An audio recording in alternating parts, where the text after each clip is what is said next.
दोस्तों नमस्कार, स्वागत है आप सभी का। अगर फिर से चले जानते हैं मध्य प्रदेश की ताजा खबरों को, लेकिन उससे पहले अगर आपने अभी तक इस चैनल को सब्सक्राइब नहीं किया तो सब्सक्राइब कर लें, जिससे कि आपको मध्य प्रदेश की ताजा खबर रोजाना मिलती रहे।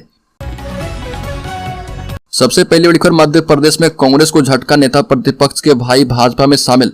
मध्य प्रदेश में कांग्रेस को बड़ा झटका लगा है। कांग्रेस नेता और विधानसभा में नेता प्रतिपक्ष डॉक्टर गोविंद सिंह के भाई शैलेंद्र सिंह ने भाजपा के मीडिया सेंटर में केंद्रीय मंत्री राजीव चंद्रशेखर की मौजूदगी में बीजेपी की सदस्यता ग्रहण की। केंद्रीय मंत्री चंद्रशेखर ने भाजपा की सदस्यता लेने वाले शैलेंद्र सिंह, कांग्रेस के पूर्व सरपंच रमेश कुशवाहा, मनोज कुशवाहा, अरुण कुशवाहा, रविंद्र कुशवाहा एवं रमेश रावत का स्वागत करते हुए कहा कि सबका साथ सबका विकास होगा। बड़ी खबर, मंगलवार के दिन मुख्यमंत्री लाडली बहना योजना की करोड़ों लाडली बहनों के लिए बहुत विशेष होने वाला है, क्योंकि दीपावली और मध्य प्रदेश विधानसभा चुनाव के मतदान से पहले शिवराज सरकार 7 नवंबर को राज्य की 1,31,00,000 लाडली बहनों को बड़ा तोहफा देने जा रही है।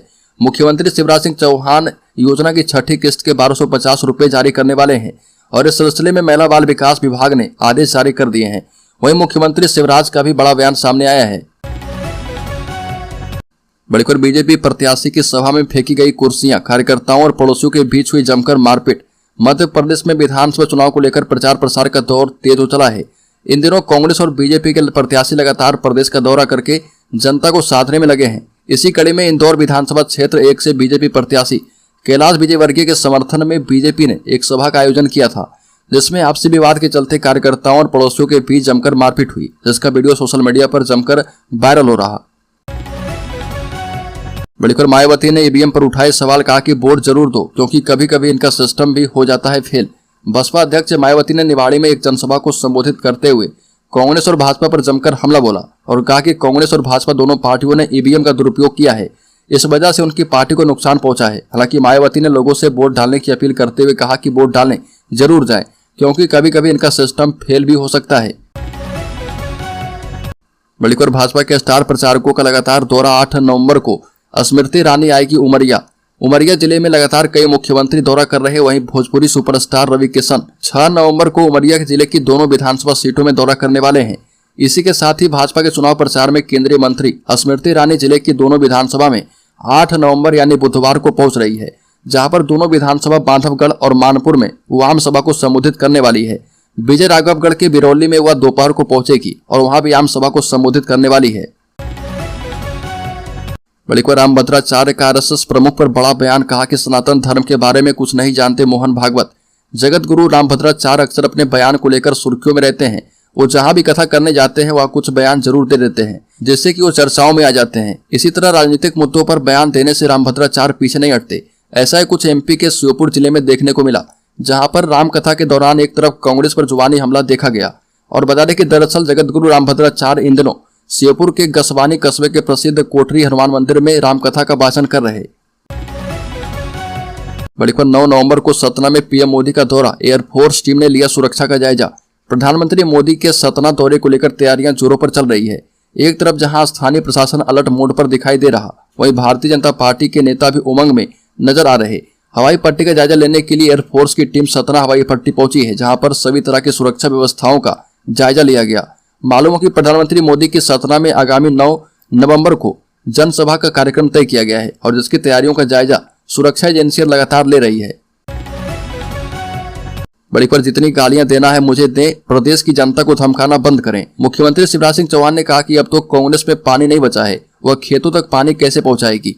कांग्रेस पार्टी के नेता भी कहने लगे हैं कि वह गरीबों के घर में चूल्हे नहीं जलने देंगे। मुख्यमंत्री ने कहा कि कांग्रेस बरगलाने का काम कर रही है और मैं बताना चाहता हूं कि कांग्रेस की सरकार अगर आई तो संबल योजना, मुख्यमंत्री तीर्थ दर्शन योजना, यहां तक कि कन्यादान योजना का पैसा देना भी बंद कर देंगे।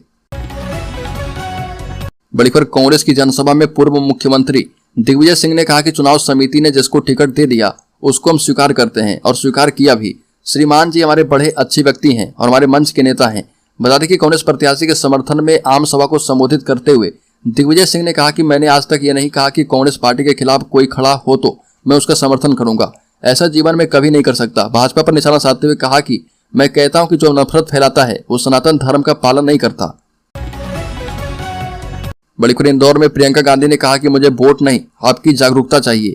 मुझे वोट नहीं चाहिए, आपकी जागरूकता चाहिए। और नेता आते हैं, भाषण देते हैं। प्रियंका गांधी ने कहा कि मोदी जी कहते हैं कि कांग्रेसियों का खून खराब है, लगता है उन्होंने पैथ लैब खोल ली है। हमारे खून की जांच तो होती रहेगी। वो 70 सालों पर बात करते हैं, हिम्मत है तो उन्हें मंच पर आकर जनता की समस्याओं और अपने 10 साल के कामों पर बात करना चाहिए।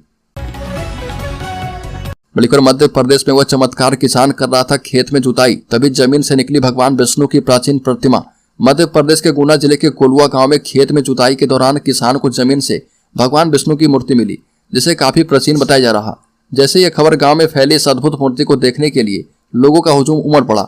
मध्य प्रदेश के गुना जिले में बड़ा चमत्कार देखा गया। आरोन तहसील के कोलुआ गांव में जमीन से भगवान विष्णु की अति प्राचीन मूर्ति प्रकट हुई। भगवान विष्णु की मूर्ति वेंकटेश्वर के रूप में हुई है। आरोन तहसील के कोलुआ गांव में मूर्ति प्रकट होने की खबर जैसे ही गांव में फैली, वैसे ही लोग दर्शन करने के लिए खेत की तरफ दौड़ गए। बलिकर भारत को इस्लामी राष्ट्र बनाने के लिए काम कर रहे समूह के खिलाफ चार्जशीट दायर, एनआईए ने किया खुलासा। राष्ट्रीय जांच एजेंसी एनआईए ने कट्टरपंथी समूह हिजब उत तहरीर से संबंधित 17 लोगों के खिलाफ चार्जशीट दायर की है।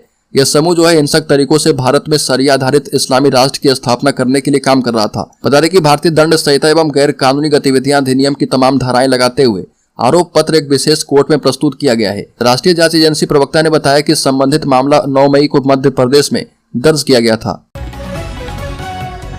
बलिकर बीजेपी के मंत्री का शख्स ने चबा लिया अंगूठा। बता दें कि मध्य प्रदेश में चुनाव प्रचार जोर शोर से चल रहा। इसी कड़ी में ज्योतिरादित्य सिंधिया के करीबी मंत्री भी चुनाव प्रचार कर रहे थे। इसके बाद उन्होंने हाथ पर पट्टी बांध करके जनसंपर्क किया। इस घटना ने सभी को चौंका दिया है। मंत्री का अंगूठा काटने वाले शख्स को बाद में सुरक्षा कर्मियों ने पकड़ लिया और स्थानीय पुलिस के हवाले कर दिया। यह भी बताया जा रहा है कि शख्स ने पहले अन्य लोगों पर हमला किया और बाद में मंत्री का भी अंगूठा चबा डाला। बलिकर मध्य प्रदेश चुनाव का प्रचार जोरों पर। सिंधिया ने नरोत्तम मिश्रा को बताया अपना छोटा भाई। मध्य प्रदेश में मतदान की तारीख नजदीक आते देख राजनीतिक दलों और नेताओं ने चुनाव प्रचार में ताकत झोंक दी है। सभी बड़े नेताओं ने चुनाव प्रचार की कमान को संभाल लिया है। अपने अपने गढ़ को बचाने के लिए पूरे जोर शोर से जुटे हैं। दतिया के बड़ौनी पहुंचे ज्योतिरादित्य सिंधिया ने मंच के माध्यम से दतिया की जनता और सिंधिया परिवार के रिश्तों की दुहाई दी। सिंधिया ने मंच पर नाटकीय अंदाज में कमलनाथ और दिग्विजय सिंह पर छोटे भाई बड़े भाई कहते हुए तंज कसते हुए सिंधिया और नरोत्तम मिश्रा की जोड़ी को मजबूत जोड़ी करार दिया है। बलिकर मध्य प्रदेश में कांग्रेस को फायदा, सरकार आने का अनुमान बीजेपी से उब गए हैं लोग। बता दें कि एबीपी न्यूज सी वोटर के विशेष ओपिनियन पोल से पता चलता है कि मध्य प्रदेश में होने वाले विधानसभा चुनाव में कांग्रेस को बीजेपी पर महत्वपूर्ण बढ़त हासिल हुई है। सर्वे के मुताबिक कांग्रेस के 130 सीट तक जीतने का अनुमान है, जिससे राज्य में सबसे पुरानी पार्टी की सरकार बनना तय है। सी वोटर सर्वे के मुताबिक कांग्रेस को मौजूदा चुनाव में 44% वोट शेयर मिलने के अनुमान है, जो कि 2018 के विधानसभा चुनाव में 40% था। वहीं सी वोटर सर्वे के मुताबिक कांग्रेस के मौजूदा चुनाव में 118 से 130 सीटें जीतने का अनुमान है, जबकि 2018 में उसे 114 सीटें मिली थी। बलिकर सीएम शिवराज सिंह चौहान के बेटे कार्तिकेय को झेलना पड़ा विरोध, काफिले के सामने लगे कमलनाथ के नारे। मध्य प्रदेश के मुख्यमंत्री शिवराज सिंह चौहान के गृह विधानसभा क्षेत्र बुधनी में ही बीजेपी का विरोध शुरू हो गया है। भैरुंदा तहसील के बसंतपुर गांव में पूर्व जिलाध्यक्ष बीजेपी नेता रघुनाथ भारती को विरोध का सामना करना पड़ा। दरअसल सीएम शिवराज सिंह चौहान के विधानसभा क्षेत्र में चुनावी प्रचार प्रसार के दौरान भैरुंदा तहसील के अंतर्गत आने वाले बसंतपुर में गांव में सरपंच सहित ग्रामीणों का गुस्सा भाजपा नेता रघुनाथ सिंह भाटी पर फूट पड़ा। सांसद के गोद लिए गांव की अनदेखी किए जाने पर ग्रामीण नाराज थे। इस दौरान सरपंच घिसू पटेल ने आरोप लगाते हुए कहा कि झूठे आश्वासन से काम नहीं चलेगा। बलिकर मध्य प्रदेश में कांग्रेस को बड़ा झटका। नेता प्रतिपक्ष गोविंद सिंह के भाई भाजपा में हुए शामिल शैलेंद्र सिंह टप्पे ने चुनाव प्रचार के बीच भोपाल पहुंचकर केंद्रीय राज्य मंत्री राजीव चंद्रशेखर और केंद्रीय मंत्री प्रहलाद पटेल के सामने अपने समर्थकों के साथ बीजेपी की सदस्यता ग्रहण कर ली। अचानक इस तरह कांग्रेस छोड़कर इनके बीजेपी में शामिल होने से क्षेत्र की राजनीति में हलचल मच गई है। बलिकर जबलपुर पहुंचे फिल्म अभिनेता रवि किशन। फिल्म अभिनेता और भाजपा सांसद रवि किशन जबलपुर पहुंचे और यहां पर 3 सभाएं की। तीनों सभा कैंट विधानसभा में हुई। जबलपुर में भाजपा और मोदी की तारीफ करते करते बातों बातों में ये कह गए कि एक बार फिर से शिवराज सिंह चौहान की एमपी में सरकार बनने जा रही है। उनके इस बयान के बाद अब कई मायने सामने आ रहे। भाजपा सांसद रवि किशन ने कहा कि एमपी में कांग्रेस कहीं भी नहीं है, यहाँ पर सिर्फ और सिर्फ भाजपा की सरकार बन रही है। फिल्म अभिनेता रवि किशन ने आधार ताल, रांची और बिलहरी में सभा की है और रांची में उन्होंने भोजपुरी में गाना भी गाया।